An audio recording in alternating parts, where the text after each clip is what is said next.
আমাদের ভাইয়েরা, তার আত্মাটা কেমন হবে, তার সেই চেহারাটা কেমন হবে, তিনি বলছেন যখন মালাকুল মউত ওই কাফের ব্যক্তির সামনে এসে যাবে, সেই ব্যক্তিটি ঘাবড়ে যাবে। যেমন আমাদের মাঝে একটা কথা আছে, সে ব্যক্তি যেমন পেশাব করে দেয় কি পায়খানা করে দেয়, এই জন্য সেই ব্যক্তি করে যে মালাকুল মউত দেখে সে ভয় খেয়ে যায়, তাকে এমন একটা ভয় লেগে যায়, যেমন ভয়ে কাপড় হয়ে যায়, ভয় ভীত হয়ে যায়, সে চাই না এই পৃথিবী ছেড়ে চলে যাব।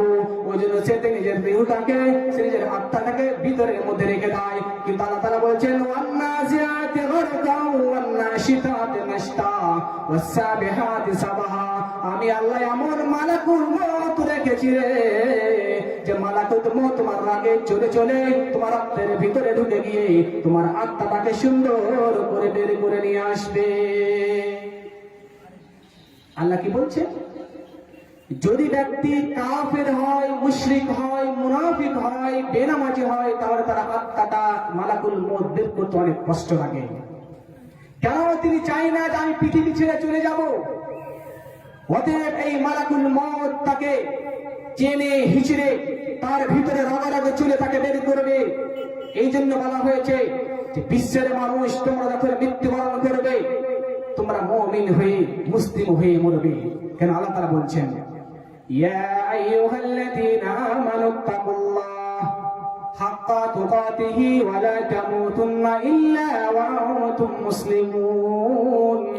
আল্লাহ তাআলা বলছেন, হে বিশ্বের মুমিনেরা রে, আমি তোমাদেরকে বলছি তোমরা শুনো, তোমরা মুমিন আছো ঠিক, তোমরা যখন মৃত্যুবরণ করবে, তোমরা মুমিন হয়ে মুসলিম হয়ে মৃত্যুবরণ করবে, তোমরা কাফের হয়ে মুশরিক হয়ে তোমরা মৃত্যুবরণ করবে না। এই আয়াতে আল্লাহ তাআলা বলছে, মুমিনকে লেগে বলছেন, মুমিন তোমরা মুসলিম হয়ে মরবে।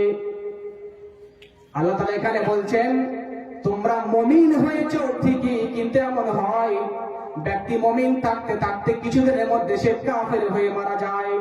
এই জন্য হাদিসে বলা হয়েছে, হাদিসে এসেছে, মানুষের ব্যক্তির আখেরটা ভালো হবে, শেষটা ভালো হবে। যদি সেই ব্যক্তি কালেমায়ে তাইয়্যিবা পড়ে মারা যায়, তাহলে সেই ব্যক্তি মুমিন হয়ে যাবে, আর সেই ব্যক্তি জান্নাতে প্রবেশ করবে। কিন্তু সারা জীবন নামাজ পড়ে আসলো, রোজা করে আসলো, কিন্তু সে ব্যক্তির যদি শেষটা খারাপ হয়ে যায়, মৃত্যুবরণ করেছে কাফের অবস্থায় মৃত্যুবরণ করেছে, তাহলে সে ব্যক্তি হলো কাফের, আর সে ব্যক্তি নিশ্চয় জাহান্নামে যাবে। আপনাদের একটা উদাহরণ বলছি। কেমন?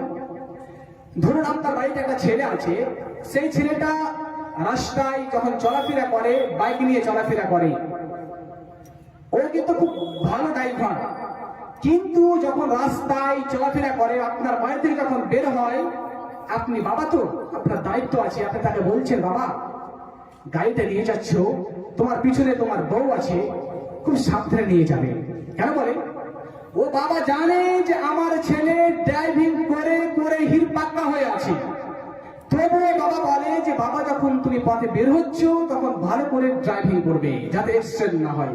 কেন বলে? যে হতে পারে রাস্তায় চলতে চলতে অ্যাক্সিডেন্ট হতে পারে তার এই কথাটা ব্রেনে নাও থাকতে পারে, তাই বাবা কথাটা বলে দিলে, বাবা যখন তুমি রাস্তায় চলবে, তোমার যেহেতু পিছনে বউ আছে, বা তোমার বোনকে নিয়ে যাচ্ছ, বা তোমার মাকে নিয়ে যাচ্ছ, বা তুমি একাই চলছো, তোমার ব্রেনে কথা যেন থাকে, তুমি যেন অ্যাক্সিডেন্ট না হয়, ভালো করে ড্রাইভিং করবে।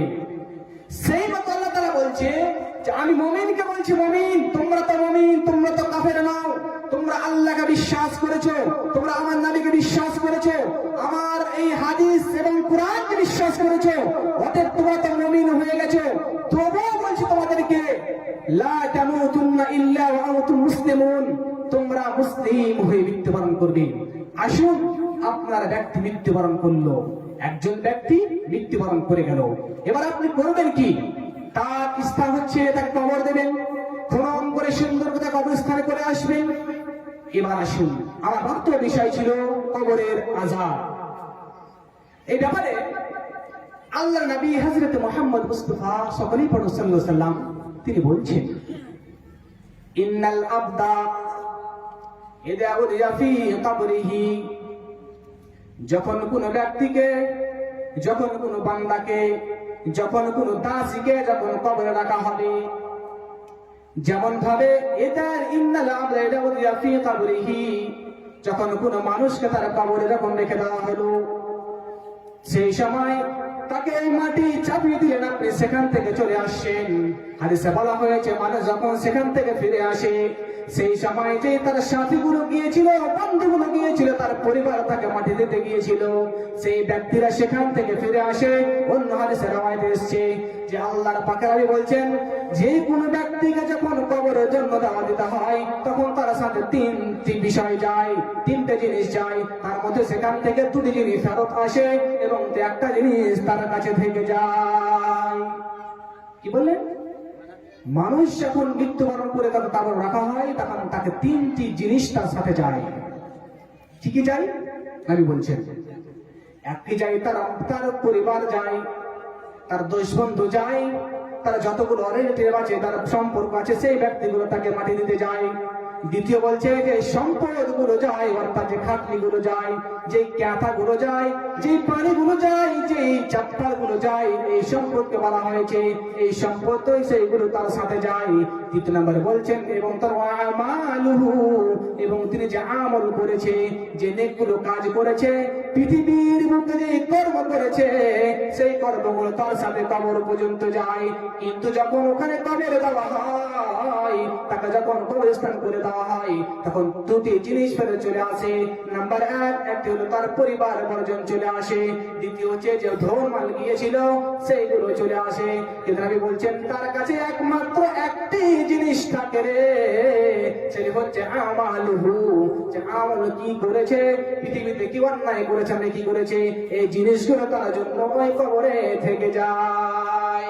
আল্লাহ নবী বলছেন, বিশ্বের মানুষ তোমরা শোনো, তোমাদের কবর দেওয়া হলো, কবর দেওয়া দেয়, তোমরা যখন সেখান থেকে ফিরে আসো, যখন তোমরা তাকে খনন করে যখন তোমরা রেখে চলে আসো, সেই সময় যখন তুমি সেখান থেকে